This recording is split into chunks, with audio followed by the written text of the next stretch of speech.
On this week's episode of The Pulse, take a sneak peek at the beautiful documentary, Flyway of Life. And hear from the filmmaker himself, Tomas Keck, as he takes us on his journey across the continent. I'm Anastasia Nicolopoulos. And I'm Nicholas Ferrari. These stories and more on Sacred Heart's very own monthly news program. You're watching The Pulse. From Sacred Heart University in Fairfield, Connecticut, this is The Pulse. Award-winning filmmaker, Canon-endorsed photographer, and SHU alum Tomas Keck's feature-length film Flyway of Life premieres at the SHU Community Theater in downtown Fairfield tomorrow evening. The documentary will focus on the Atlantic Flyway, a massive migratory chain that balances ecosystems across the eastern side of the continent. Now, let's take a look at the official trailer for Flyway of Life.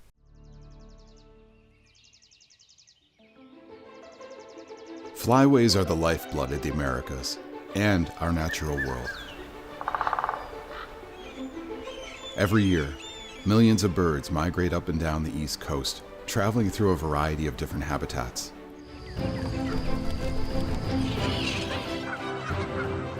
This is the story of connection, of protection,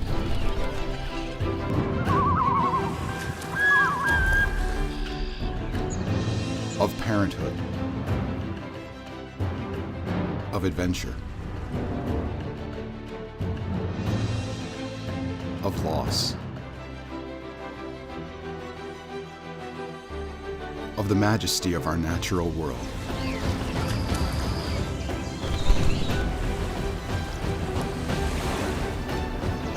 This is the story of the Flyway of Life.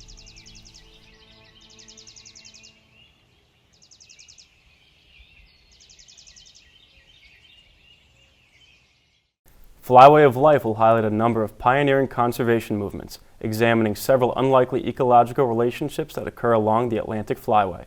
Let's hand it over to senior producer Colin Mora, who has worked as an associate producer and cameraman on this upcoming documentary. Joining him in studio for an exclusive interview is director and producer Tomas Keck. I'm Colin Mora, alongside Tomas Keck, director and producer of Flyway of Life. Tomas, thanks for joining us today. What can you tell us about this event? Oh, thanks for having me, Colin. Yeah, this is going to be a great event. So it's all taking place on April 22nd, Earth Day, this year, 2025. And it's going to be an event that combines an official Canon photo gallery, live music, a red carpet, all leading up to the film premiere of my latest film, Flyway of Life. So I know 3 years went into the making of this film. I was lucky enough to join you on a lot of these expeditions. Can you tell me a little bit about the process behind this? I mean, 3 years traveling from the tropics of Costa Rica to the subarctic regions of the Hudson Bay. What went into making this film? Yeah, so my last couple projects all very focused on a specific biome. So my first project, we were out in the forests in Minnesota filming owls. And my second project, we were filming white sharks off of Ensenada in Mexico. This project, we really want to connect all of these different environments together and show how we're all really interconnected. So that's where I pitched to a lot of the folks here at Sacred Heart University and the folks at Canon and all our partners that involved themselves with this project about doing a film on bird migration. Now, it started off being a project about birds, but it quickly metamorphosized into a film more about the environments and how birds connect all of these environments. So if you end up watching this film, it combines the bird element, showcasing different species, but also looks into different stories involving scientists, maybe apex predators like wolves, and all sorts of interesting things that go along the Atlantic Flyway. I have to ask, I saw the wolves, I saw the polar bears. Some pretty cool animals are going to make appearances in this documentary. Do you have a favorite wildlife encounter from your time in the field? I think the wolves were my favorite wildlife encounter. There was a lot that went into this trip. So we went up into the subarctic, right on the Hudson. And it required a lot of different types of methods of travel to get up there. So it takes 4 planes. So we're going from New York to Montreal, then from Montreal to Winnipeg, then from Winnipeg all the way up to Churchill, and then from Churchill we take a small bush plane out deep into the subarctic tundra. The next settlement north of us, you have to actually go over the North Pole, and then all of a sudden you're in Russia. Wow. So we were pretty far out there, and we were out there for about a month tracking and filming these wolves. And I don't want to spoil too much because we do have a really cool wildlife encounter with these wolves while we were in the subarctic, but we got pretty close encounters that were spectacular and very unique to this project. Yeah. And you also, birds are a big focus in this story. You also go and examine the conservation leaders and the scientists that protect these birds and protect these wild habitats across the eastern seaboard, which is getting less wild year by year. Why do you decide to focus in on the importance of conservation movements and bring people into your stories? Well, I think wildlife is really important and really cool to look at, but I think what connects the soul of humanity to the environment are these biologists, conservationists, and all of the folks that work with the environment every single day. You know, talking to these people, you see the passion that they put in every single day, and it's so cool to hear some of their stories as they guide us along the Atlantic Flyway. And quite frankly, we learn a lot more while we're doing that.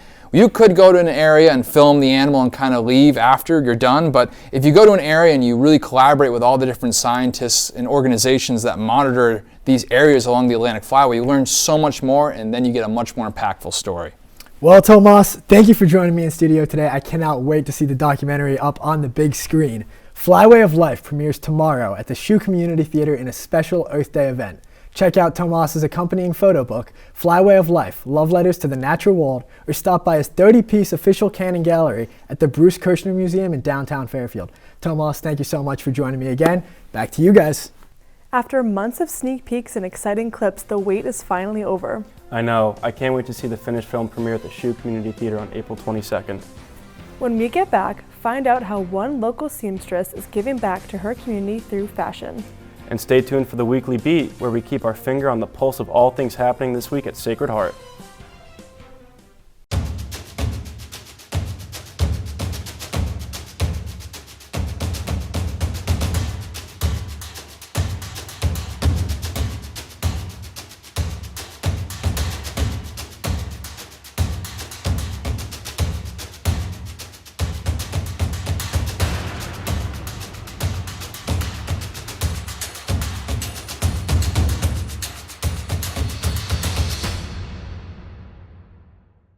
Welcome back to The Pulse.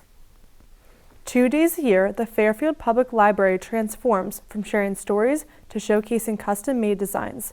This year, our very own Jenna Reynolds was there to experience this transformation. For over 35 years, Fairfield-based fashion designer Jennifer Butler has been sharing her creations with the community. Over a decade ago, Jen wondered how she could use her talent to give back. So now she is creating with a cause, leading to fashion shows in this very library. And it's been history ever since. The many hours that these hands stitch these garments will culminate when Jennifer Butler presents her spring collection at the Fairfield Public Library's Benefit Fashion Show. With Jennifer's previous studio located across from the library, frequent visits with her daughters inspired Jennifer in 2012 to give back to the community the way she knew best, through fashion. The library is so much more than just books, especially here, that I approached then the library, head of the library, Karen Ronalds, and said, do you think it's weird if I do my show for you as a benefit? She's like, no, that's awesome. For the past 12 years, Jennifer's biannual shows have raised thousands of dollars. I always did my shows as not-for-profit things because if I'm doing my job and I can raise money for a not-for-profit, why would I not do that? So, my clients can see the show. Other people who would probably never buy anything from me can see something nice, like a fashion show. It's fun. It's basically fun. All donations made at the door are received by the Friends of Fairfield Public Library, an independent nonprofit that raises money for the library. Jennifer herself is a board member, and her husband, Michael Foley, is the president. When the Friends raise funds, those go directly to library programs. This is an incredibly busy library. We do a story time almost every morning, sometimes 2 a day. Adult programs like Tai Chi and Mahjong, and we have people come in and do lectures. There's almost a program every morning and almost a program every evening. And so the Friends help fund that. Sequins and silk aside, the benefits impact goes beyond programming. It's an opportunity to open the door to a world many forgot had existed. What this event does is it brings a different group of people who don't normally use the library. It brings them in the door. We've done 4 now since I've been with the library, and every time I feel like we get an extra patron, and now that person's reminded of the importance of the library and all the great resources that the library provides. Jennifer's Spring 2025 show raised over $2,000 and featured 32 original designs from ball gowns to everyday linens. Audience members can purchase pieces from the program, which are then custom made from scratch to their exact measurements. Jennifer prides herself on creating made-to-measure designs. She hopes her audience will love, and that's not Jennifer's only hope for the show. Okay, so the first thing I would hope is that we have a great crowd, so that the room is full and everybody's happy. There's usually a great vibe. I know there's cheese, but it's fine. And that we raise a lot of money for the library, and that I sell some clothes over the next couple months. And on this day, she did. This is like a really flattering cut for so many people. Has pockets and just all different colors, and then that was so great. All of Jennifer's aspirations for the show were fulfilled. The room was filled with laughter, couture, and heavy wine glasses. If Jen's fashion journey has inspired you to start one of your own, and you need a little help, Jen teaches some classes, ages 9 through high school at her studio. She teaches free classes at the Fairfield Woods Library and adult ones through the Westport Continuing Education Programs. And more information is available on that can be found on their website. I'm gonna send it back to you guys in the studio. From Hollywood headlines to the hottest celebrity gossip, we've got your entertainment fix covered and so much more on what's ahead. Let's turn it over to Samantha Morano, who's here to break down all the headlines and keep us in the loop. Thanks, Nick. Let's shine some light on the recent stories in the entertainment world, as well as taking a look at what's ahead. After a sweltering weekend over in California where you can find most of Hollywood all in one place at the same time, Coachella 2025 has come to an end. Actor Eric Dane, mainly known for his longtime role playing Mark Sloan in the hit television show Grey's Anatomy, was diagnosed with ALS. Miss Katy Perry has not released any new songs recently, but she did in fact just come back from space. The fast food chain Wendy's did not seem to be her biggest fan after posting on X, "Can we send her back?" Besides all the drama in Hollywood or space, let's take a look at what's playing in theaters the next couple of months. Lilo & Stitch live-action movie is set to premiere May 23rd. Jurassic World Rebirth on July 2nd, Superman July 25th, and The Fantastic Four First Steps July 25th, and Free Gear Friday is premiering August 8th. Every first Monday of the month is always known to be the Met Gala. This year will be taking place on May 5th. The theme of this year is superfine tailoring, black style. This theme explores history and influence of black dandyism, examining how fashion has been used as a tool of both enslavement and liberation. The dress code for this event is tailored for you, encouraging interpretations of the themes through menswear and suiting. Shortly after the Met Gala, on May 8th, the Academy of Country Music Awards will premiere. May 26th, we have the American Music Awards, and on June 8th, we have the Tony Awards will air. And there you have it, folks. Stay tuned for more headlines. I'm Samantha Morano. Thanks, Sam. With so much going on at Sacred Heart, you won't want to skip a beat. Now, let's toss it over to our tag team with the Weekly Beat. Hey Pioneers, it's your girl coming in hot with this week's Weekly Beat, where we don't just show up, we show out. So let's talk about what's going down on campus. Calling all future bosses in STEM, the Women in STEM Club is holding it down Monday, April 21st at 6 p.m. in SC 101. If you're about that science, tech, and taking up space in the industry, this is your table. Pull up and make your mark. Thinking about taking your college experience from Fairfield to the most magical place on earth? The Career Center is hosting a special info session this Wednesday, April 23rd from 12 to 1 on the Disney College program. Whether you're dreaming of interning with Mickey or building your resume in Orlando, this is your chance to learn how to turn Disney dreams into real-world experience. On Tuesday, April 22nd, the dance program Earth Day Festival is giving art, giving movement, and giving Earth, goddess energy. From 10 a.m. to 8 p.m. at the Amphitheater, the dance squad is lighting up the campus with outdoor performances that celebrate the planet, and baby, it's free. You can't beat that. Mark your calendars for Friday, April 25th. It's time for the Academic Festival 2025. Taking place over at West Campus, this annual event is a celebration of undergraduate research, creativity, and innovation. Think of it as SHU's very own red carpet where students from all majors present work they poured their hearts into all year long.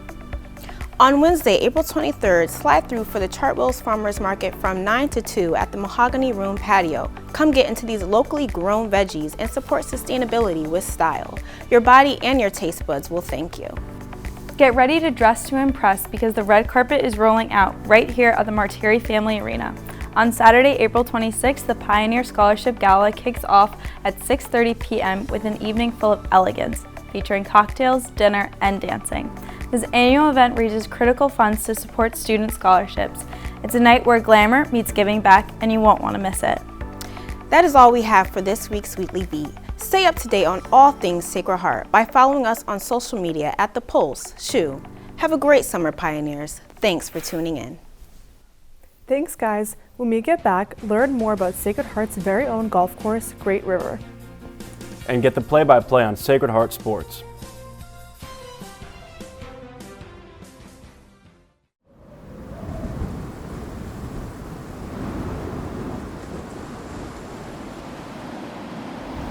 Bison are an ecosystem engineer.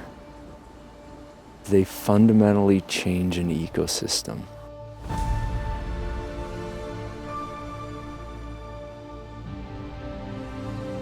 They exert this bottom-up influence. They accelerate nutrient cycling, which causes grasses and plants to regrow after being grazed. What I think is cool about the Greater Yellowstone is that it's like a time machine. We all know this is special, because now it's really rare.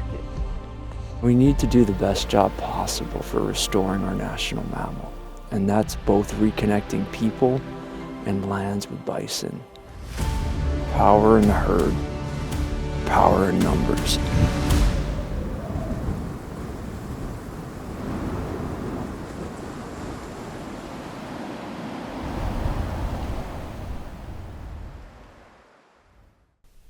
Welcome back to The Pulse.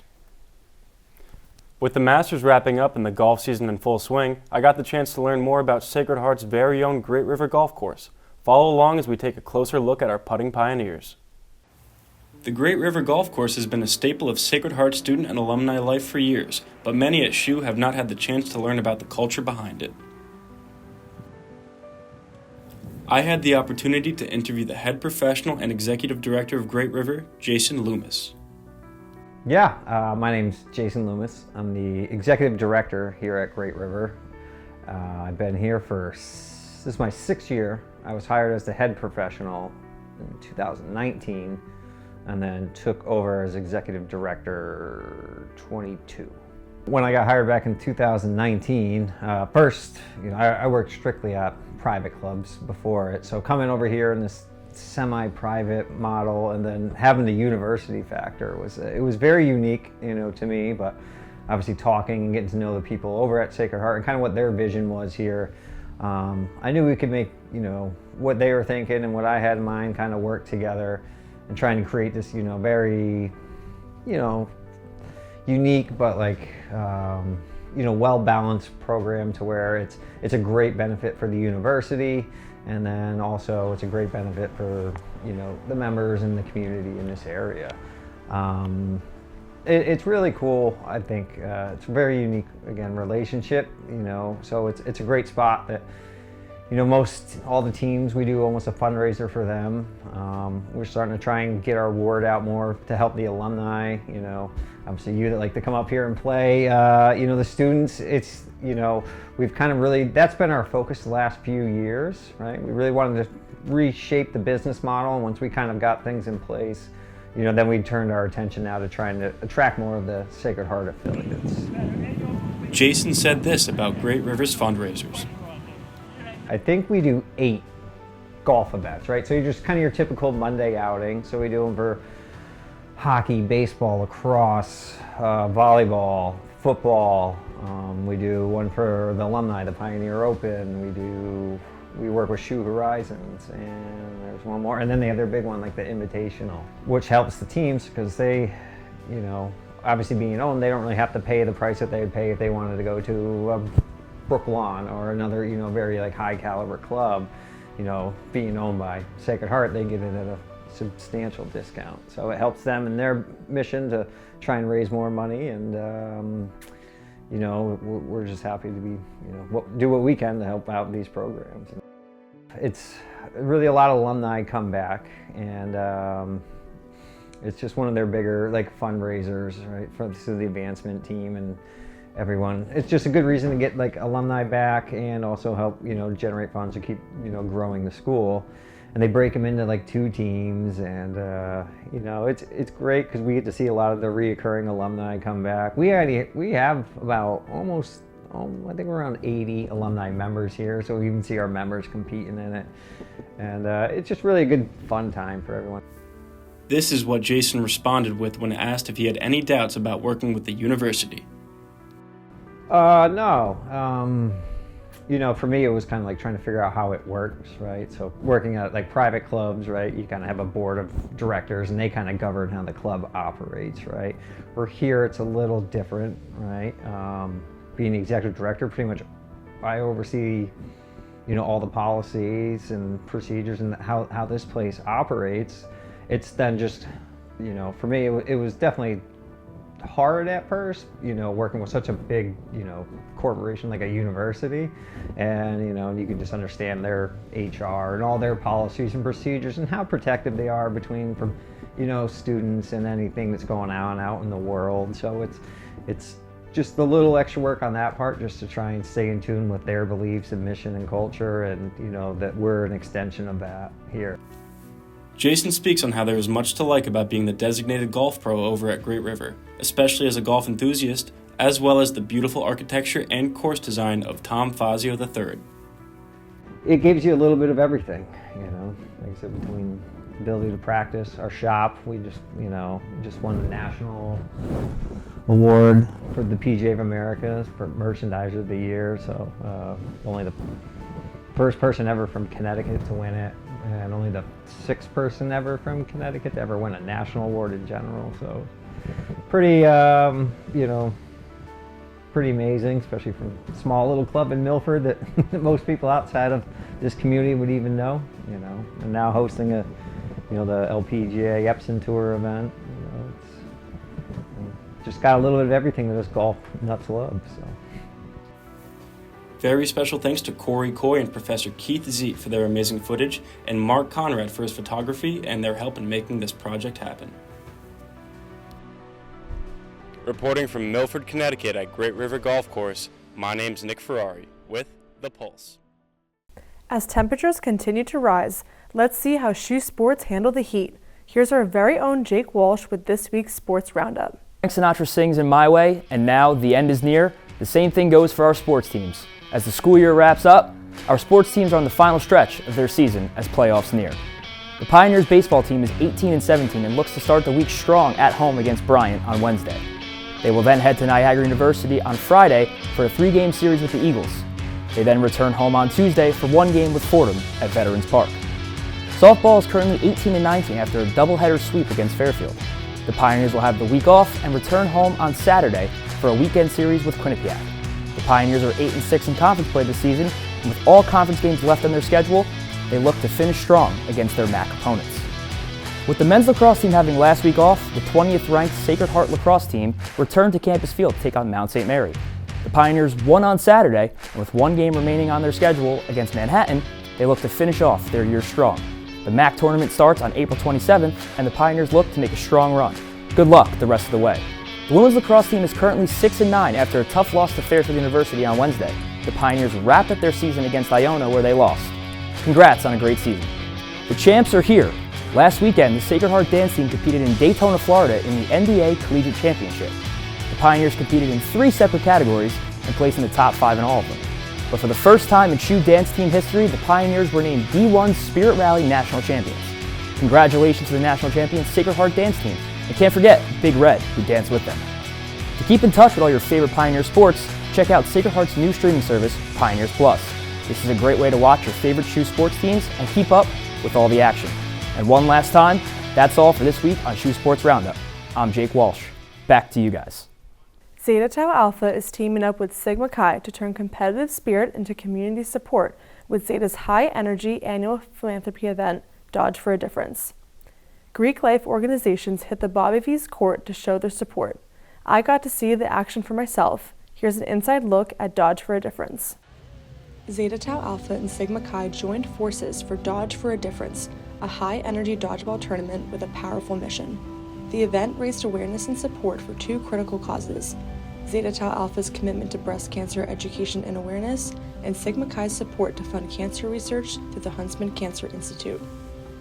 My name is Andrea Haggerty. I'm the Vice President of Philanthropy and Service for Zeta Tau Alpha. Today we have an event with Sigma Chi, and it's called Dodge for a Difference. Both of our philanthropies are for cancer awareness. Ours is breast cancer education and awareness. So we just have all the fraternities and sororities playing dodgeball games, and whoever wins it is going to get $50 towards their philanthropy, and all of the money that we raise is going towards our philanthropies, and yeah.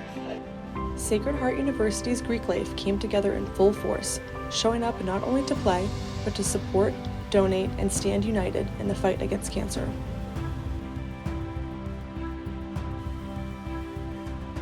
Hi, my name is Lexi Testani. I'm the Philanthropy Chairman of Zeta Tau Alpha. In my position, I assist the Vice President of Philanthropy in organizing fundraisers and events in support of breast cancer education and awareness. I'm so happy to be part of a chapter that supports such an important cause and so meaningful to all of our members and more. Dodge for a Difference is more than just a fundraiser. It displays a powerful show of support, reminding everyone what it means to come together with a purpose.